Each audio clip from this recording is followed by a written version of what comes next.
В эфире Абхазского телевидения информационный выпуск Амшейк Шара. Здравствуйте. Сегодня в выпуске о вкладе бизнеса в экономику страны. Президент Рауль Хаджимба встретился с абхазскими предпринимателями. Об итогах заседания межправкомиссии. Пресс-конференция премьера Артура Миквайбе. Парковка снимает проблемы. Ситуация вокруг центрального рынка постепенно начинает улучшаться. Президент страны Рауль Хаджимба встретился с представителями абхазского бизнеса. В начале встречи глава государства выразил благодарность предпринимателям за вклад в экономику страны. Рауль Хаджимба заявил, что начатые реформы позволили сформировать совершенно новый бюджет на 2016 год. Бюджет развития с увеличением собственных доходов и расходов почти в 2 раза. По словам главы государства, впервые речь идет о бюджете развития, который позволит финансировать за счет собственных средств проекты малого и среднего бизнеса по целевой программе в объеме 300 миллионов рублей. Начатые реформы являются хорошим заделом для дальнейшего поступательного движения, отметил Рауль Хаджимба. Президент считает главной задачей в экономике в 2016 году формирование точек роста, обеспечение финансовой прозрачности, вывод экономики из тени, добросовестную уплату налогов всеми участниками экономической деятельности в Республике Абхазия. Мы не должны скрывать друг от друга все то, что сегодня происходит в стране. И я надеюсь на то, что поддержка и бизнеса, и людей, которые занимаются предпринимательством, будет нацелена на то, чтобы государство состоялось. Нашей главной задачей в экономике 2016 года, считаю, это формирование точек роста, обеспечение финансовой прозрачности, вывод экономики из тени, добросовестную уплату налогов всеми участниками экономической деятельности в Республике Абхазия. Здесь самое важное, наверное, для всех – готовность государства, готовность власти, руководства вывести из тени многое из того, что остается до сих пор за пределами нашего видения. И я не говорю впустую это. Сама жизнь показывает, что у нас очень много возможностей, есть ресурсы, и они должны работать на государство, а не на отдельно взятые карманы. Буквально сегодня даны поручения по отдельным структурам, где, к сожалению, имеет место серьезные нарушения финансовой дисциплины. Известно, что доля собираемых налогов и сборов в объеме нашего ВВП составляет менее 5%. Это недопустимо. Для сравнения, в России и в странах Организации экономического сотрудничества и развития этот показатель составляет более 35%. Наша задача хотя бы выйти на постепенное повышение от 5% ежегодно хотя бы по 2, по 3%, иначе мы будем все время просящей страной. Видеоотчет о встрече президента Рауля Хаджимба с представителями абхазского бизнеса смотрите в нашей программе сегодня. В канун Нового года президент Рауль Хаджимба встретился с представителями движения «Матери Абхазии за мир и социальную справедливость». Обсуждались вопросы социальной поддержки семей погибших и участников Отечественной войны народа Абхазии. На встрече с главой государства матери рассказали о волнующих их вопросах, таких как жилье, льготы на медицинские препараты и обследования. Также речь на встрече шла и о социальной поддержке детей, чьи родители погибли, защищая Родину. Представители движения «Матери Абхазии» обратились к президенту с просьбой помочь таким детям в получении льгот на бесплатное образование. В свою очередь Рауль Хаджимба отметил, что государство будет всегда оказывать семьям погибших всяческую поддержку. Дети, рожденные, когда мы составляли списки, чтобы о детях позаботиться, которые родились уже после гибели отцов. Сейчас они, конечно, уже выросли, и кто-то успел получить образование, но дети, выросшие без отцов, сами знаете, как они нуждаются в опеке государственной. Еще мне бы хотелось, конечно, чтобы государство как-то заботилось о вдовах, которые, да, это самый такой не в стороне оставшийся контингент вдовы, лишившиеся мужей, оставшиеся им верны, вырастившие сами. И, конечно, надо было бы так организовать профилактическую по медицине, я перейду к вопросу о медицине, потому что матери девушек уже вошли в такую стадию, болезни одолевают и с разных сторон. И, конечно, им нужно было бы хотя бы раз в год профилактическое плановое обследование, чтобы они прикреплены были к каждому лечебному учреждению. Государство, если такие возможности будут, несомненно, все это будет делаться быстро. Но даже при отсутствии самых таких больших возможностей мы все равно должны изыскивать средства, которые позволят нам создать, пусть даже минимальные условия для того, чтобы люди не чувствовали себя забытыми. Я уверен в том, что у нас это получится. Несомненно, мы вот все то, что вы здесь озвучили, я со своей стороны поручу всем тем, кому это нужно. Премьер-министр Абхазии Артур Миквабия на пресс-конференции рассказал об итогах поездки абхазской делегации в Крым, а также прошедшего в Москве заседания Межправкомиссии, на котором были обсуждены планы двустороннего сотрудничества. По итогам заседания был подписан документ. По словам Артура Миквабия, на 2016 год предусмотрены российские инвестиции в объеме более 7 миллиардов рублей. При этом, как отметил премьер-министр, объемы не поступивших в 2015 году инвестиций перенесены на 2016 год, хотя в регионах Российской Федерации это не практикуется. Решением Межправкомиссии на будущий год запланировано 34 мероприятия. Реконструкции подлежат 220 объектов. Пресс-конференцию премьер-министра Артура Миквабия смотрите в нашей программе сегодня. В российском медиа опровергли обвинения Саакашвили в адрес Инала Арзанба. Официальный представитель МИД России Мария Захарова заявила, что утверждение одесского губернатора Саакашвили о причастности главного советника управления администрации президента России по сотрудничеству со странами СНГ, Абхазии и Южной Осетии Инала Арзанба к разжиганию сепаратизма в Одессе не имеют ничего общего с реальностью. Об этом она сказала сегодня на брифинге в МИД России. Прокуратурой Украины заочно сообщено о подозрении гражданину России Иналу Арзанбе в совершении тяжкого преступления, а именно в приготовлении к изменению госграницы Украины, нарушению порядка, установленного ею Конституции, и якобы следствием установлено, что в период с января по апрель 2015 года на территории России подозреваемый в сговоре с другими лицами занимался вербовкой единомышленников, я хочу сказать, что речь идет о государственном чиновнике, и создавал предпосылки для незаконного провозглашения суверенного государственного образования Бессарабия на территории Одесской области. Господин Арзанба, российский гражданин, также подозревается в совершении особо тяжкого преступления, а именно в участии в террористической организации ДНР и содействии ее деятельности.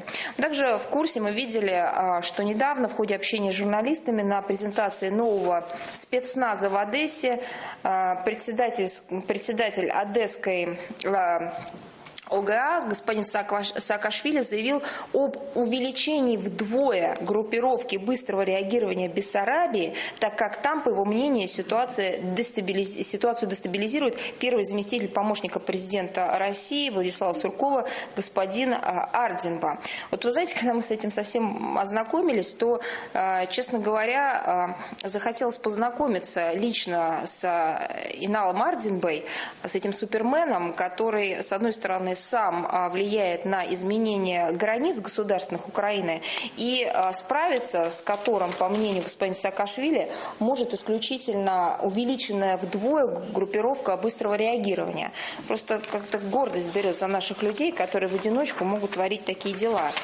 Ну, что, если говорить серьезно, то обвинение в адрес главного советника управления президента России, речь идет об управлении по взаимодействию со странами СНГ, Абхазии и Южной Осетии, в разжигании сепаратизма в Одессе и Украине, не имеют и не могут просто иметь ничего общего с реальностью. Эти заявления бездоказательные, они опираются исключительно на какие-то выдумки, фантазии.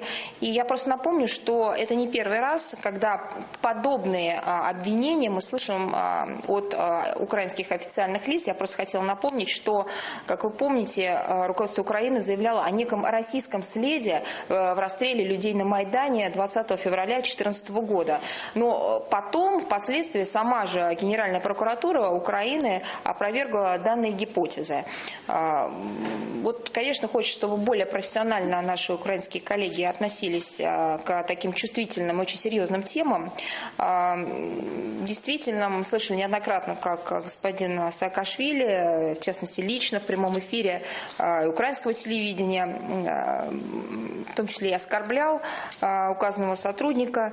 Ну, я не буду говорить дополнительно, давать какие-то характеристики господину Саакашвили, там все очевидно и все понятно. Последнее общение с министром внутренних дел Украины Аваковым яркое тому доказательство. Другое дело, что здесь есть дополнительный момент, он очевиден, что, конечно, не зря господин Саакашвили выбрал в качестве своей потенциальной жертвы Инала Ардзинбу. Здесь, конечно, видимо, Саакашвили до сих пор не может оставить Абхазию в покое. А так, конечно, очевидно, что вот эти громкие и эпатажные заявления, они должны сделать главное дело, они должны отвлечь от основной проблемы, которая сейчас есть, в том числе и в Одессе. Это тяжелейший социально-экономический кризис в стране и масса других вопросов. Поэтому вот помимо всего прочего, я думаю, что такие заявления делаются в том числе от какого-то внутреннего страха, который остался у господина Саакашвили еще с 2008 года. Несколько дней назад парламент страны принял во втором чтении законопроект о здравоохранении, по которому вводится полный запрет аборта без учета исключительных случаев. Соответствующие поправки также внесены в Конституцию страны. Проект закона еще не подписан президентом и не вступил в силу, но решение парламентариев вызвало большой общественный резонанс. Кто выступает за и против такой трактовки закона о здравоохранении, выясняла наш корреспондент Нала Мукба. Смотрите специальный репортаж программы.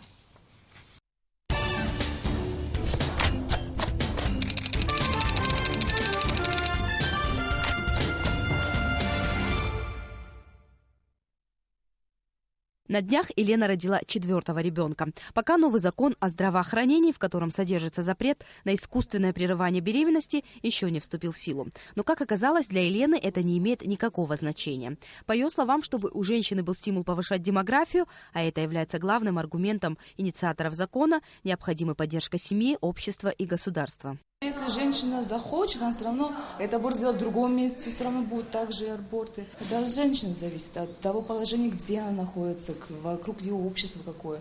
Вот я на 4-й роды пошла, потому что у меня муж хороший, у меня спокойно к этому отнеслись. Есть поддержка. Есть поддержка, да. Против абортов с точки зрения демографии надо бороться максимально мягко, считают женщины. В первую очередь внимание необходимо уделить планированию семьи, внедрению контрацепции и материальной поддержке материнства и детства. Трудно, но дети, дар Божий, хочется много детей тоже, но много расходов надо. Вот, например, муж работает в Чемчирах, ветеринарная служба, всего лишь получает 6-7 тысяч штук. Если рождаемость это больше будет, но как мать будет содержать этих детей, которые будут рождаться? Может государство содержать столько детей? Закон о здравоохранении вызвал неоднозначную реакцию в обществе. В первую очередь против запрета выступили врачи, мнение которых не было учтено при обсуждении проекта закона. Медики считают, что такие изменения в законодательстве повлекут за собой всплеск нелегальных и опасных для жизни и здоровья женщин абортов. По данным Всемирной организации здравоохранения, ежегодно их количество в мире доходит до 50 миллионов. И, как правило, больше всего в странах, где аборты запрещены. Количество абортов в нашей стране года 2-3 назад они превышали даже количество рождаемости, количество родов. Сейчас у нас, вот в этом году, у нас ровно в половину уменьшились аборты. За 10 месяцев около 700 с хвостиком абортов у нас сделано в Абхазии.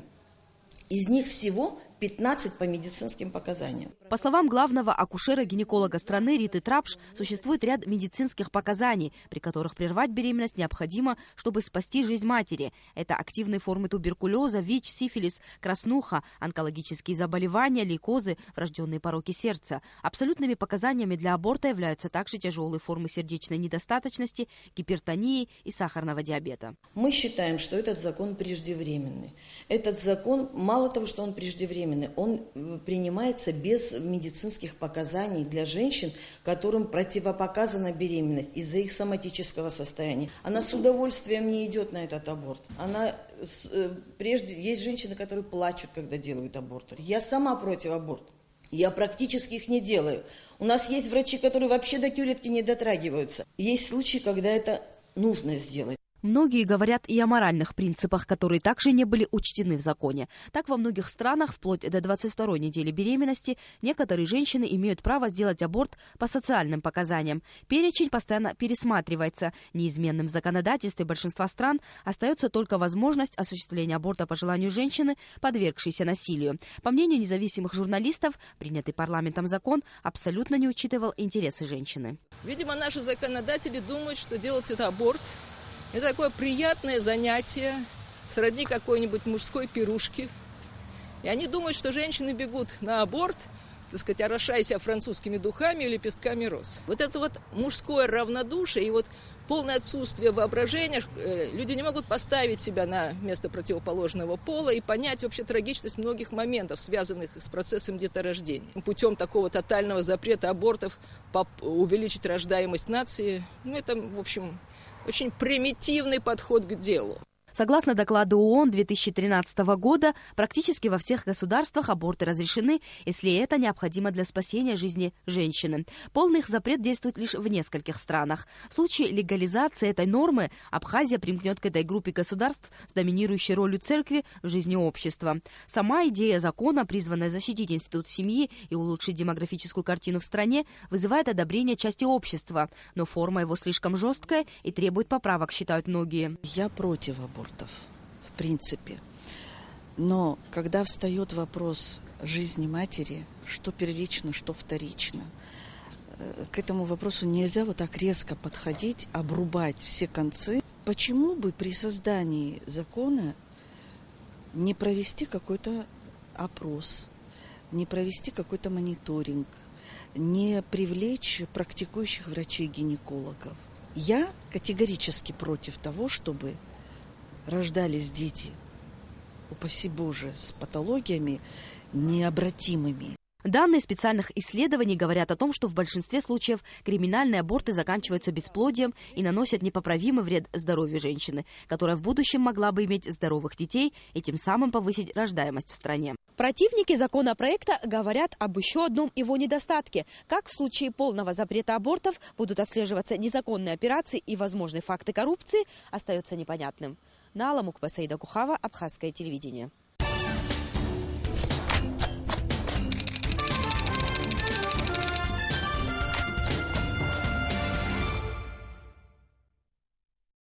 Законопроект о здравоохранении станет темой разговора в прямом эфире сегодня. В гостях у ведущей передачи «Открытый вопрос» Изиды Чания депутат Аполлон Гургулия и заместитель министра здравоохранения Абхазии Тамаз Цахнакия. Министерство по чрезвычайным ситуациям Абхазии подвело итоги работы за 2015 год. Хотя статистика неутешительна, но тенденция на уменьшение количества чрезвычайных ситуаций налицо. Об этом материал пресс-службы спасательного ведомства страны. Предварительные итоги уходящего 2015 года по данным МЧС Республики Абхазия выглядят следующим образом. Общее число чрезвычайных ситуаций равняется 1440. В прошлом году их было почти на 8% меньше – 1328. В 2015 году погибли в происшествиях 19 человек, что на 10 человек меньше, чем в 2014 году. Это положительная динамика, и она обнадеживает. Спасены 87 граждан против 82 в году минувшем. Материальный ущерб в результате чрезвычайных происшествий оценивается в 62 миллиона 335 тысяч 246 рублей. Для сравнения, в 2014 году ущерб составил почти 29 миллионов. Наиболее сложная обстановка в течение года складывалась в горах, на море и с пожарами. 15 человек утонули в этом году в акватории Абхазии, 49 удалось спасти. В основном тонут отдыхающие, да и причины из года в год одни и те же. В основном причина – это само поведение отдыхающих. Они практически не соблюдают определенные правила безопасности. В нетрезвом состоянии – это когда есть штормы, большие волны, море привлекает, и они не чувствуют последствий, очень уверенно, надеясь на себя. Особую тревогу у спасателей вызывает значительный рост происшествий в горах. 32 случая против 22 в 2014 году. Большую помощь в поисковых работах нашим спасателям оказывают коллеги из МЧС России.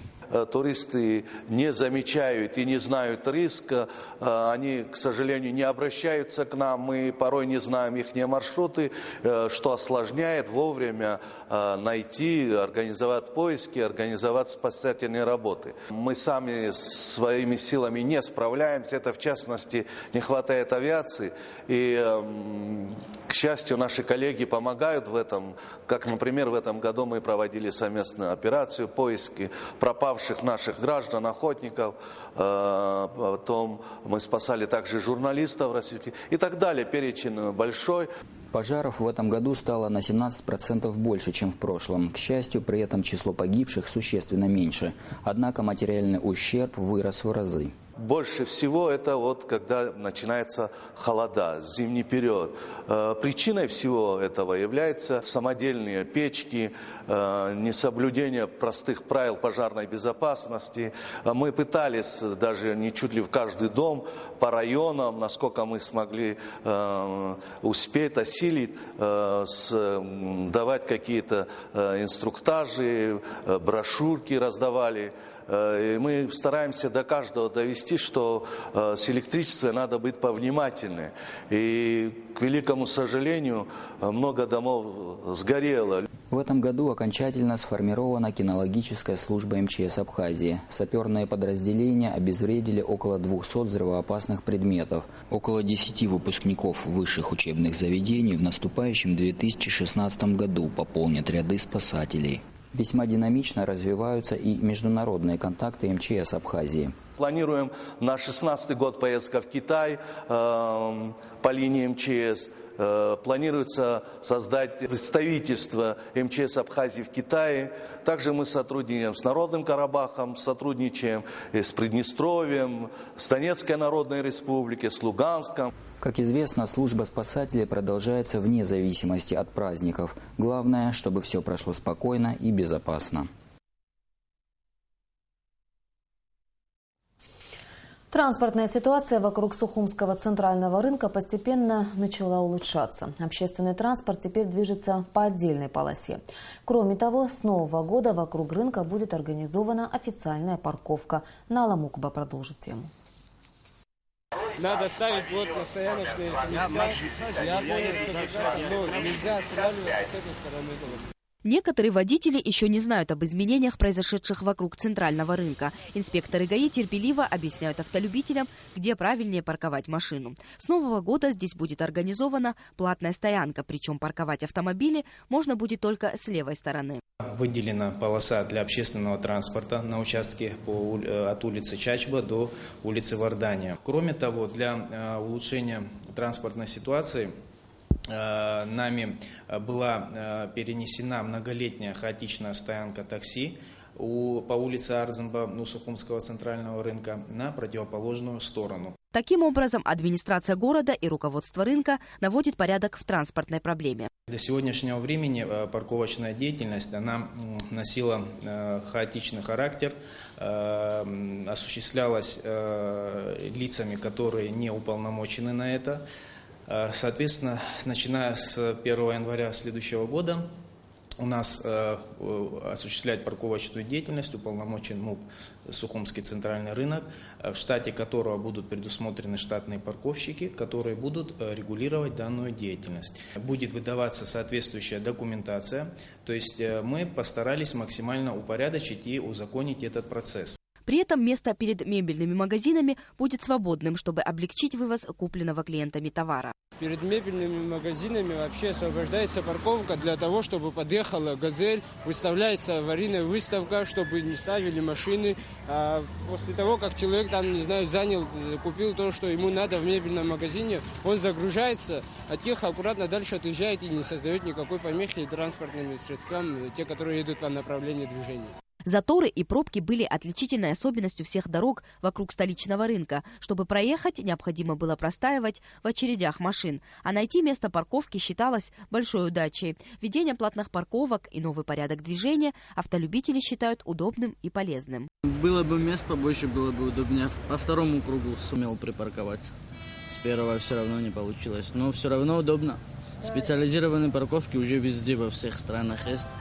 И я рад, что и у нас тоже потихоньку к этому мы пришли. Что не паркуемся там, где попало, как хотим, а все-таки как бы так легче и удобнее будет для нас всех.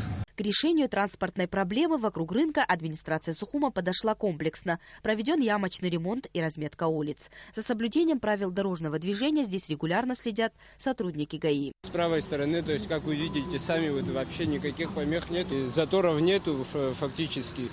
Те, которые нарушают, те, которые не знают, предупреждаем, подходим неоднократно. Те, которые уже начинают нарушать, уже выявляем, то есть делаем, выписываем на них штраф. Несмотря на то, что платные парковки официально заработают с января 2016 года, меры, предпринятые столичной администрацией для разгрузки улиц вокруг рынка, уже ощутимы. И даже в канун праздника, когда здесь, как обычно, большое скопление машин и людей. Нала Мукба, Георгий Кутарба, Абхазское телевидение. Премьер-министр Артур Микваби передал в дар Сухумской горской школе номер 10 имени Нестора Лакоба компьютеры в количестве 7 штук. По словам министра образования и науки Адгура Какоба, в образовательной программе 2016 года предусмотрено использование компьютерных технологий. В свою очередь, директор школы номер 10 Лаврентий Антелава поблагодарил руководство страны за оказанную помощь. По его словам, компьютеры необходимы для учебного процесса. Те, которые у нас были, уже устарели, а новые помогут школьникам в изучении информатики. И о погоде.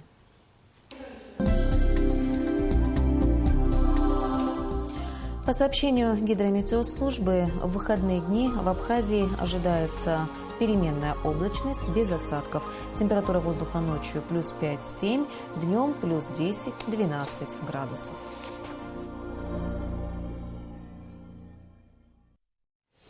Информационный выпуск завершен. Я прощаюсь с вами. До встречи в эфире.